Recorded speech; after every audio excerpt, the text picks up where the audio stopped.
ir ao cérebro, né? Ele trabalhava muito com cachorros sem, né, o cérebro.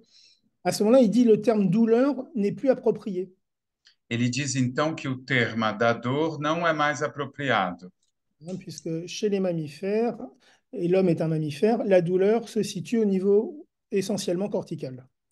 porque nos mamíferos, e o homem é um mamífero, a dor se situa exclusivamente a nível cortical.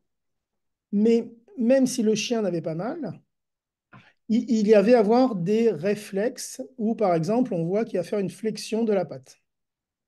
Mesmo se o cachorro não tinha dor, ele tinha reflexos. Por exemplo, aqui uma flexão da perna, da pata. Donc, il nous dit la nocivité est toujours là, qui caractérise le comportement. Ou seja, a nocividade permanece como característica do comportamento. Donc, à ce moment-là, les stimulations sont appelées nociceptives. Por isso, esses estímulos são chamados de nociceptivos. Donc, ce qui est important de retenir, c'est que on peut avoir des choses qui perturbent, mais qui ne sont pas douloureuses. Ou seja, o que é importante aqui lembrar é que algumas coisas podem ser disfuncionais, podem nos perturbar, sem necessariamente provocar dor. Alors, c'est essentiellement au niveau de la peau et au niveau des viscères, là où il y a des fibres C. Essencialmente a nível da pele e das vísceras, onde tem fibras C.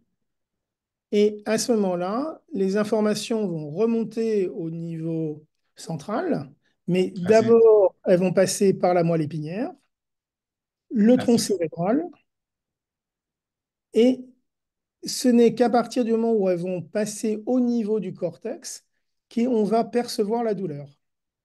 então, as informações sobem pela medula, pelo tronco cerebral, e é só quando elas chegam a nível cortical que existe a sensação de dor.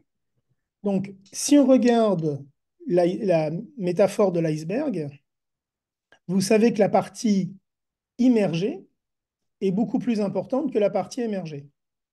Se a gente olhar a metáfora do iceberg, a gente sabe que a parte dentro da água imergida é muito maior do que a parte que está fora. Et chez les patients chroniques, il peut y avoir la douleur qu'on va visualiser, qui est la partie émergée, mais il y a plein de nociceptions qui sont dans la partie immergée.